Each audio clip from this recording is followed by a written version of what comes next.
Pero si bajáramos al segundo plano de las relaciones económicas, realmente ahí sí tenemos un mundo claramente multipolar. Todo lo que está pasando, la crisis económica, que no voy a entrar en detalle porque estarán ya ustedes aburridos de hablar de ella y no de encontrar soluciones, pero sí de hablar sobre ella. No quisiera contribuir a más debate sobre ella sin ser capaz de aportar soluciones, pero realmente somos conscientes de que el mundo es multipolar en ese plano.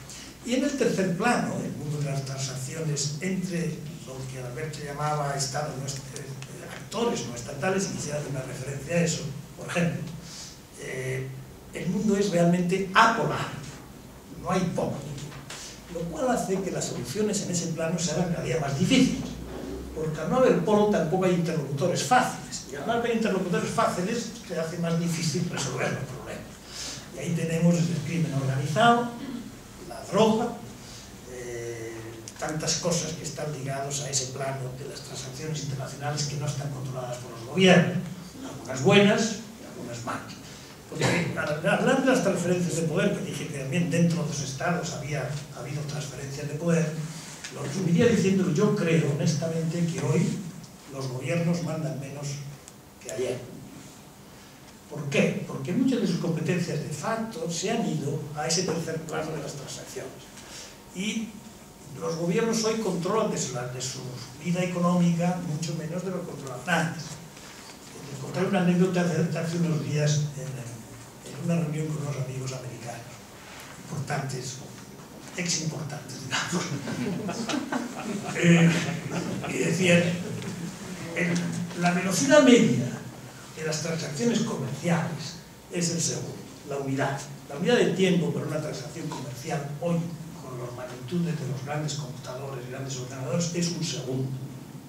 Y el que tiene la capacidad de hacer la transacción en un segundo, frente al que la tiene la capacidad de hacerlo en 3 segundos, hay un margen de beneficio muy importante entre hacer la transacción en un segundo y hacerla en 3.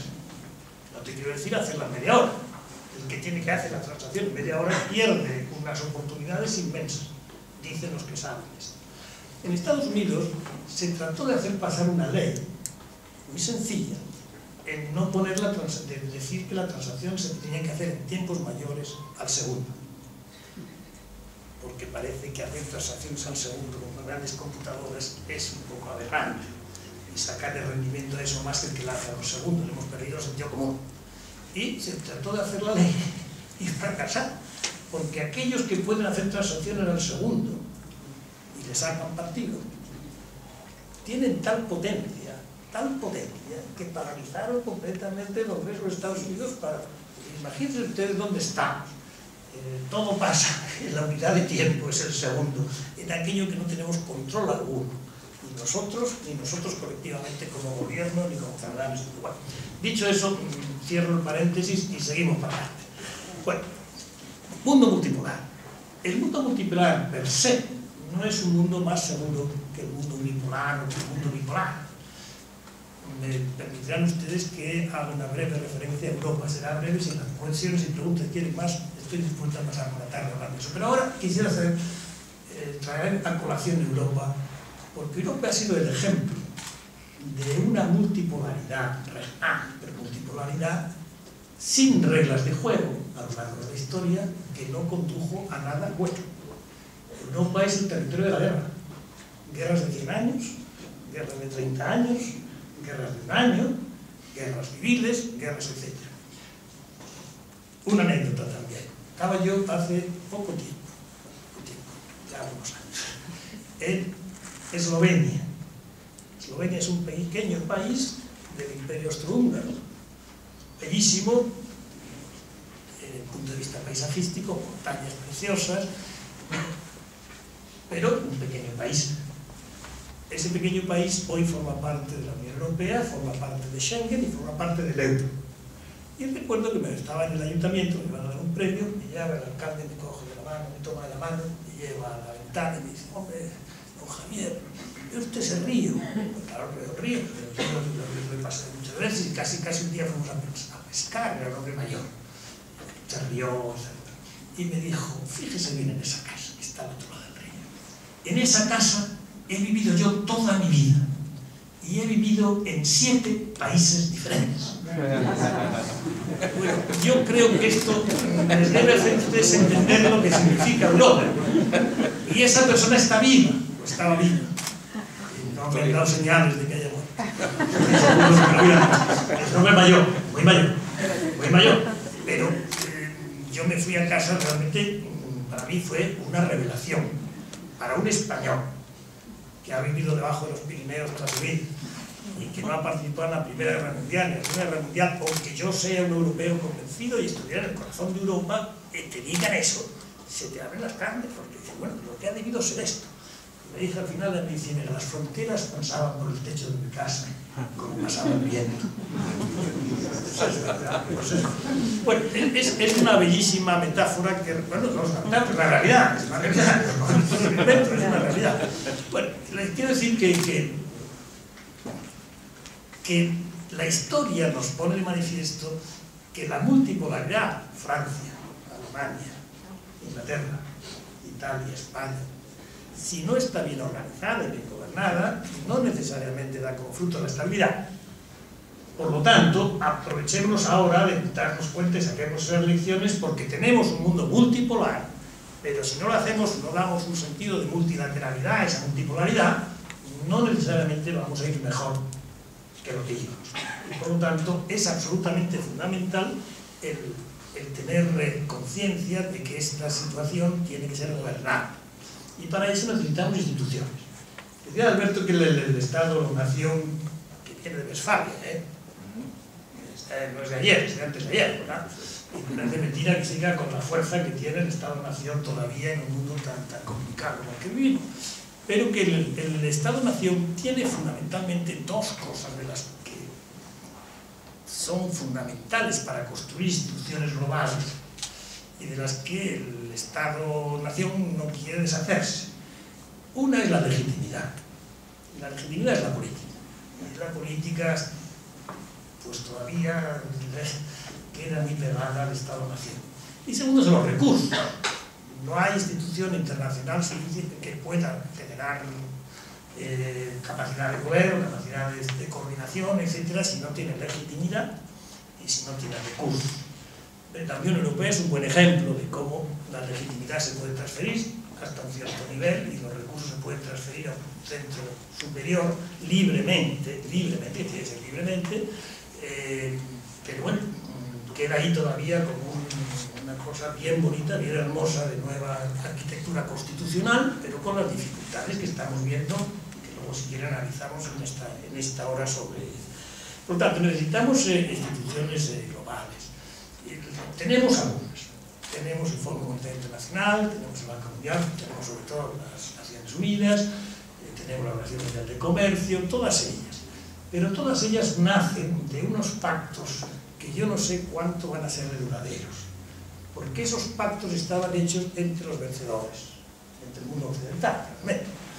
Y yo les quiero decir que, con toda franqueza, que hablando con nuestros amigos chinos, con los amigos chinos que tenemos, tampoco saben muy bien si, por ejemplo, la nueva institución que ha nacido, el G20, si tienen que dar el do de pecho en el G20.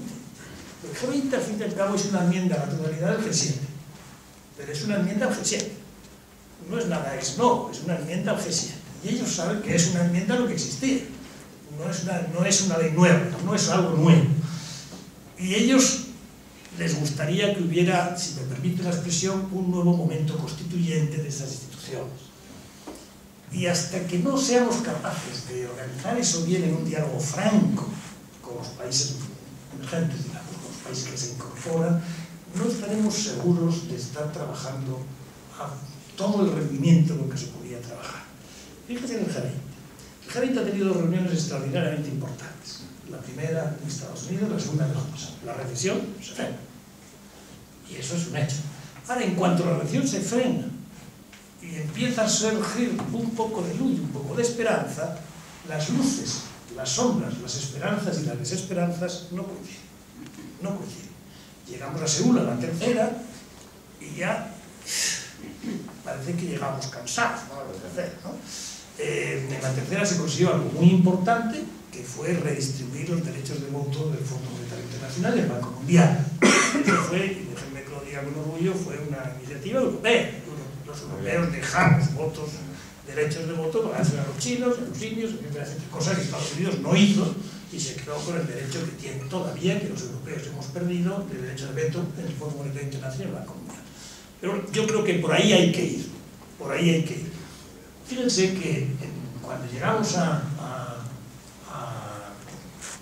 Corea, cuando llegaron, yo no fui, llegaron a Corea, el número de votos que tenía en el Fondo Monetario Internacional China era igual al número de votos que tiene Bélgica. Bélgica la conoce, ¿verdad? Es un país europeo que puede vivir con gobierno y sin gobierno. Es genial desde ese punto de vista, pero hombre... La semana que viene a comer el embajador acá. Lo vamos a hacer. Será gran amigo, será gran amigo. Todo lo que estoy diciendo es echarle piropos a Bélgica. Todos son piropos. Un país que puede vivir con gobierno y sin gobierno y no se rompe y no pasa nada, porque es maravilloso. Todos son piropos. El embajador no se debe ofender a nada de eso. Pero hombre, el sentido común nos debe decir que China y Grecia pues no es lo mismo, vamos. No, ya está, ya he dicho todo lo que tenía que decir y yo creo que me han entendido. Bueno, esto es lo que les quería decir, que todavía tenemos que hacer un gran esfuerzo para interiorizar lo que significan las nuevas estructuras de gobierno internacional. Naciones Unidas no tiene capacidad en este momento de cambiar la estructura del Consejo de Seguridad, que sería fundamental, pero yo no veo todavía... Puede haber algún movimiento por la vía de disminuir el derecho de veto. Los ingleses tienen algunas posiciones regionales en el tema, pero no creo que esté la situación honestamente madura. Lo probó muy bien la reforma de Kofi Annan, que fue capaz, y Kofi tenía las ganas, el valor, la credibilidad para ser el catalizador de ese proceso y no salió. Bueno, ya les he dicho muchas cosas sobre el tema, pero resumo esta parte diciendo transferencias de poder, consecuencias de multipolaridad, problemas globales de resolución, problemas de soluciones globales, instituciones de algún tipo global para alcanzarlas y para alcanzar la multipolaridad. Con eso paso, les voy a decir unos cuantos problemas globales, pocos, que requieren soluciones rapidísimas. El primero, la crisis económica, ¿no? Eso lo damos por hablar, ¿no? Ya lo saben, lo enuncio, pero si quieren luego lo hablamos en el coloquio. La segunda, que me parece muy importante, me gustaría decirle aquí en Argentina bien alto, me parece que tenemos un problema todavía muy serio de proliferación en el mundo. Y ese es un problema global, que tiene que ser resuelto en un marco global. Tenemos un tratado ratificado por muchos, no por todos, el tratado de no proliferación, que hay que aplicarlo y aplicarlo bien. Y el Tratado de Proliferación dice, fundamentalmente, que los estados que forman parte del club nuclear garantizan la energía para uso pacífico a los que no tienen, los que no van a tener la bomba nuclear o el arma nuclear. Y que los que tienen el arma nuclear se comprometen a disminuir el acervo de cabezas nucleares que tienen. La segunda parte no se ha cumplido. La primera parte se cumple a ver. Tenemos ahí algo fundamental para el equilibrio del mundo que hay que volver a ponerlo en la mesa de debate. El presidente Obama lo ha hecho, hizo un gran discurso en Praga, recordarán ustedes, nada más tomar posesión, y hizo, no solo dijo, sino hizo una acción muy buena que es recuperar las relaciones con Rusia y firmar un tratado de desarme. Es que sea un tratado revolucionario, pero llevamos 8 años sin firmar ningún tratado de desarme nuclear. 8 años llevamos sin firmar nada. Por tanto, es un cambio también en la tendencia y me parece que es bueno. Pero sí quisiera decir que el tema de la proliferación es muy importante. Y si me apuran más, después de los descubrimientos tecnológicos de los últimos meses, el enriquecer uranio no es fácil. A mí me ha tocado dedicarle 3 años de mi vida a las negociaciones no muy exitosas con Teherán. Sé muy bien lo que todo eso es y lo he vivido en mi propia carne, esa negociación dificilísima. Yo representaba a los miembros permanentes del Consejo de Seguridad de la Unión Europea, así que realmente tuve manos libres para la negociación casi total, fracasada. Estamos en Corea del Norte, que también es un ejemplo de aquello. estamos acostumbrados a decir que es too big to fail, pero esto es too weak to fail. Es tan débil que no atiende a razones, porque nada tiene que perder. Y por lo tanto, esa negociación está en un nivel enormemente complicado y, bueno, ha habido tensiones muy importantes también en esa parte del mundo, pero en el norte y Corea del Sur, afortunadamente no, pero bueno, es un tema de gran dificultad. Por tanto, ese es un tema que a mí me parece importantísimo. Es decir, los nuevos descubrimientos.